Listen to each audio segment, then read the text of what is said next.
Hi viewers, இன்றைக்கி நம்ம dude படத்துடைய திரை விமர்சனத்தை பார்க்க போகிறோம். தீபாவளி ஃபெஸ்டிவலுக்காக வெளிவந்திருக்கிற இந்த படம் எப்படி இருக்குது என்னங்கிறத பற்றி பார்ப்போம். இந்த படத்துடைய கதை என்னன்னு பார்த்தீங்கன்னா, ஒருத்தர் எவ்வளவு தூரம் காதலிக்காகவும் மனைவிக்காகவும் விட்டு கொடுத்து சாக்ரிஃபைஸ் பண்ணி லைஃப்பை லீட் பண்ணணும் அப்படிங்கிறத சொல்லியிருக்காரு. ஏறக்குறைய இது நம்ம பாக்யராஜ் படத்துடைய சாயல் தான். அவருடைய முந்தானை முடித்து இப்படி அவருடைய பல படங்கள் வந்திருக்கும் பாருங்கள், அந்த ஸ்டைலில் தான் இந்த படமும் பண்ணியிருக்காங்க.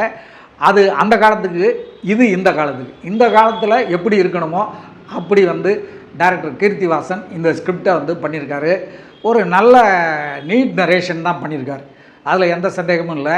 ரங்கநாதனும் தன்னுடைய வழக்கமான ஸ்டைல்லேருந்து கொஞ்சம் மாறி கொஞ்சம் அங்கங்கேயும் பஞ்ச் வச்சு பிரமாதமாக பண்ணியிருக்காரு. ஒவ்வொரு சீன்லேயும் ஒவ்வொரு ஸ்டைல் காட்டுறாரு. இப்படி தன்னால் முடிஞ்சது எல்லாத்தையும் இந்த படத்தில் கொட்டி நடிச்சிருக்காரு பிரதீப் ரங்கநாதன். இது இளைஞர்களையும் குடும்பத்தையும் கவர்ற மாதிரி ஒரு கதையை எடுத்திருக்காரு டைரக்டர் கீர்த்திவாசன். என்ன கதை அப்படின்னு பார்த்தீங்கன்னா, அதாவது ஒரு கல்லூரி மாணவனாகட்டும், ஒரு வேலைக்கு போகிற மாணவனாகட்டும், ஒரு பொண்ணை காதலிக்கிறான்.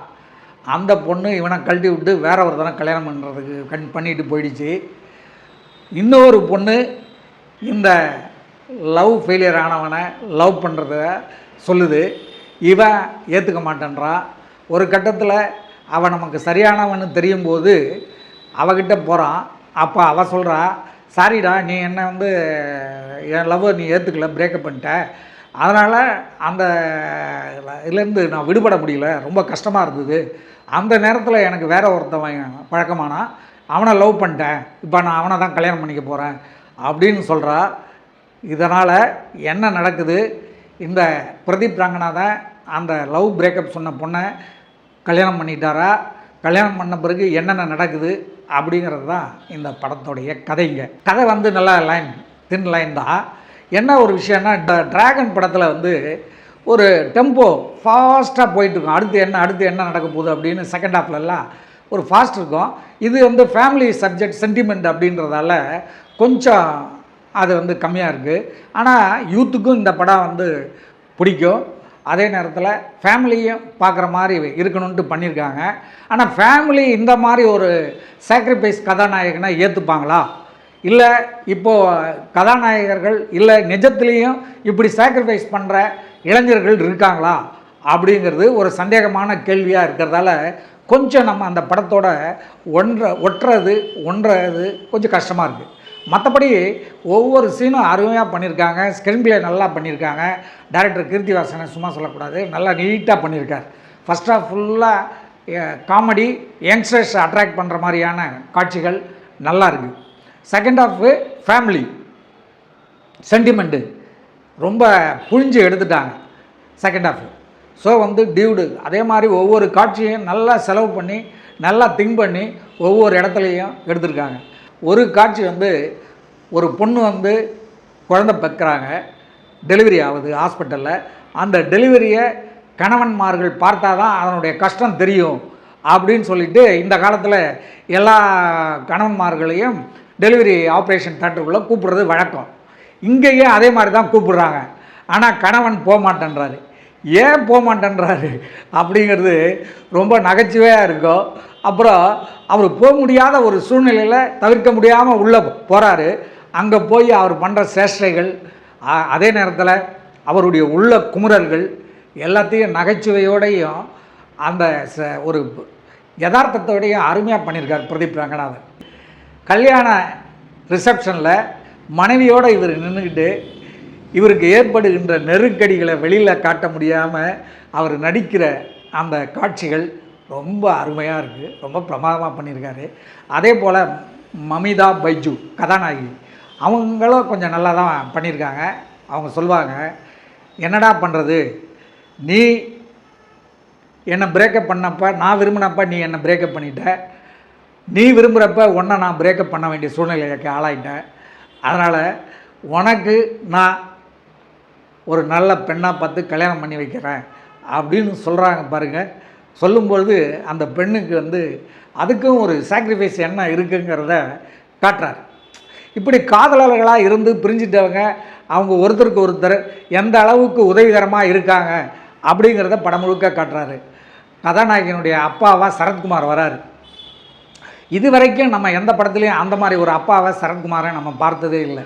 இந்த படத்தில் அப்படி இல்லை. ஒரு வில்லனித்தனமாகவும் ஒரு நகைச்சுவையோடும் அதுவும் ஒவ்வொரு அப்பனும் தன்னுடைய மகள் மீது எவ்வளோ பாசம் வச்சுருப்பாங்க, என்ன பண்ணியிருப்பாங்க, அவங்களுடைய வாழ்க்கை எப்படி இருக்கணும்னு நினைப்பாங்க அப்படிங்கிறத மிக அழகாக யதார்த்தமாக இன்றைக்கு ஒவ்வொரு தந்தைமார்களுடைய பிரதிபலிப்பை சரத்குமார் இந்த படத்தில் காட்டியிருக்கார். அவ்வளோ அருமையாக பண்ணியிருக்காரு. அடுத்து ரோகிணி, அந்த அம்மா தான் வந்து பிரதீப் ரங்கநாதனுடைய அம்மா. அவங்களும் அதாவது ஒரு ஸ்வீட் வாங்கிட்டு போய் கொடுப்பாரு. ஏண்டா இதை வந்து உங்கள் மாமா அதான் சரத்குமார் சொல்லி நீ வாங்கிட்டு வந்தியா, 2 பேரும் பிரிஞ்சிருப்பாங்க, அதுக்காக அப்படி சொல்லுவார். அதெல்லாம் இல்லை நான் தான் வாங்கிட்டு வந்தேன் அப்படின்ட்டு அவர் சொல்கிற அந்த காட்சியில் ரோகிணி வந்து பிரமாதமாக பண்ணியிருப்பாங்க. இந்த மாதிரி பல காட்சிகள். அதே போல் இந்த 2வது கதாநாயகனாக இன்னொரு கதாநாயகன் வராரு. அவர் வந்து இந்த பொண்ணை வந்து கர்ப்பமாக்கிட்டு கர்ப்பமாக்கிட்டு அவர் கல்யாணம் பண்ணிட்டு போகிறதுக்காக ஒரு ட்ராமா ப்ளே பண்ணுவார். அந்த ட்ராமாவில் நம்ம பிரதீப் ரங்கநாதன் பிரமாதமாக எக்ஸ்ட்ரானரி ஆக்டிங் பண்ணியிருக்காரு. அந்த அளவுக்கு அந்த பையனும் வந்து யதார்த்தமாக பண்ணியிருக்கான். அதோட பிரதீப் ரங்கநாதன் நண்பராக ஒருத்தர் வராரு. அவர் வந்து ரியலிஸ்டிக்காக ஒருத்தவன் என்ன பாடுபடுறாங்கிறத, கதாநாயகி என்ன பாடுபடுறான்னு கதாநாயகன்ட்டையும், கதாநாயகன் என்ன பாடுபடுறான்னு கதாநாயகிட்டையும் விளக்கி அவங்கள வந்து எப்படி நீங்கள் இந்த ஸ்டாண்ட் எடுத்தீங்கிறத புரிய வைக்கிறார் பாருங்க. அவரும் ரொம்ப பிரமாதமாக பண்ணியிருக்காரு. ஒரு குழந்தை படம் முழுக்க செகண்ட் ஹாஃப் முழுக்க ஒரு குழந்தைய உலாவ விட்டு அந்த குழந்தைய பிரதீப் ரங்கநாதன் கொஞ்சம் போதெல்லாம் நாமளும் அதே மாதிரி கொஞ்சணும் அப்படிங்கிற ஒரு பாசத்தை, குழந்தைகள் மீது உள்ள ஒரு பிரியத்தை இந்த கீர்த்திவாசன் டைரக்டர் ஏற்படுத்தியிருக்காரு. அதுக்காக நம்ம அவரை பாராட்டணும். அதே நேரத்தில் இந்த குழந்தைய வந்து கொல்றதுக்காக சரத்குமார் கொண்டு போகும்போது அந்த இடத்துல அவருக்கு ஹார்ட் அட்டாக் வந்துடும். ஹார்ட் அட்டாக்கில் விழுந்துருவார். அப்போ இவர் ஹாஸ்பிட்டலில் கொண்டு போய் சேர்த்துருப்பாங்க. எமர்ஜென்சிலேருந்து சரத்குமார் உயிர் பிழைப்பார். அப்போ டாக்டர் சொல்லுவார், இந்த குழந்தை தான் உங்களை காப்பாற்றுச்சு அப்படின்னு. அந்த குழந்தை காப்பாற்றுச்சா இல்லை அவர் எப்படி பிழைத்தார் அப்படிங்கிறதுக்கு ஒரு ட்விஸ்ட் வச்சுருக்காங்க. அது பிரமாதமான ட்விஸ்ட்டு. இப்படி படம் முழுக்க ஒவ்வொரு காட்சிக்கும் ஒவ்வொரு ட்விஸ்ட்டு, ஒவ்வொரு காட்சியும் ஒவ்வொரு படம் மாதிரி எடுத்திருக்காங்க. இது ரொம்ப ரசிக்கக்கூடிய விஷயமாக ரசிக்கக்கூடிய அளவில் இருக்குது. கொஞ்சம் ஃபேமிலி பர்சன்ஸ் அவங்களுக்கெல்லாம் இது ரொம்ப பிடிக்கும். ஏன்னா வந்து சென்டிமெண்ட்ஸ் இருக்குது, அதனால் பிடிக்கும். சாஃப்ட்வேர் ஒர்க்கர்ஸு மற்ற கார்பரேட் ஒர்க்கர்ஸ்லாம் இருக்காங்களே, அவங்களுடைய லைஃப்பை யதார்த்தமாக சொல்கிற மாதிரி இருக்குது, அவங்களுக்கும் இது பிடிக்கும். கல்லூரி மாணவர்கள் அந்த ஃபஸ்ட் ஹாஃப் காலேஜில் படிக்கும்போது லவ் பண்ணுறது, அது இது அந்த லவ் விஷயங்கள் இது எல்லாம் வந்து அவங்களுக்கு பிடிக்கும். இப்படி அனைத்து தரப்பு ரசிகர்களையும் கவரும் விதத்தில் நகைச்சுவையோடும் சென்டிமெண்ட்டோடும் காதலோடும் எடுத்திருக்காங்க. ஆனால் ஆபாசம் கிடையாது.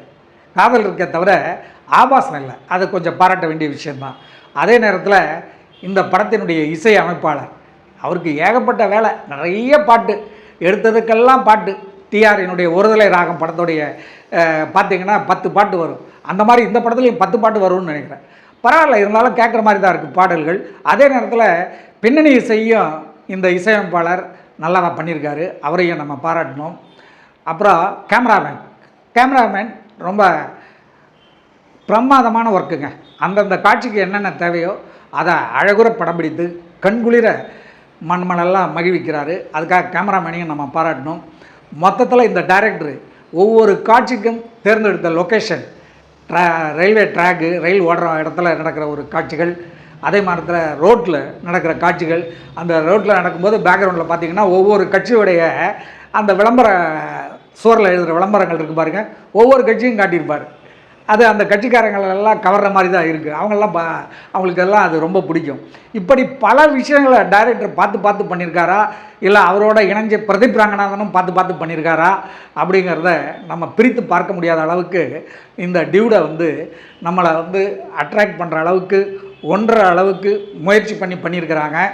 படத்தை பார்த்துட்டு போகும்போது என்னடா படம் அப்படிங்க மாட்டாங்க, பரவாயில்லைங்க ஒரு தடவை பார்க்கலாங்க அப்படிங்கிற மாதிரி எல்லோரும் சொல்கிற அளவுக்கு பிரதீப் ரங்கநாதனும் கீர்த்திவாசன் கூட்டணியும் சேர்ந்து இந்த படத்தை பண்ணியிருக்காங்க. இந்த படத்துக்கு 5க்கு 3.5 மதிப்பெண்கள் தரலாம். மீண்டும் அடுத்த திரை விமர்சனத்தில் உங்களை சந்திக்கிறேன். நன்றி, வணக்கம். இது மாதிரி பல சுவாரஸ்யமான நிகழ்ச்சி உங்களை வந்து சென்றடைய நீங்கள் செய்ய வேண்டியது ஒன்றே ஒன்று தான்.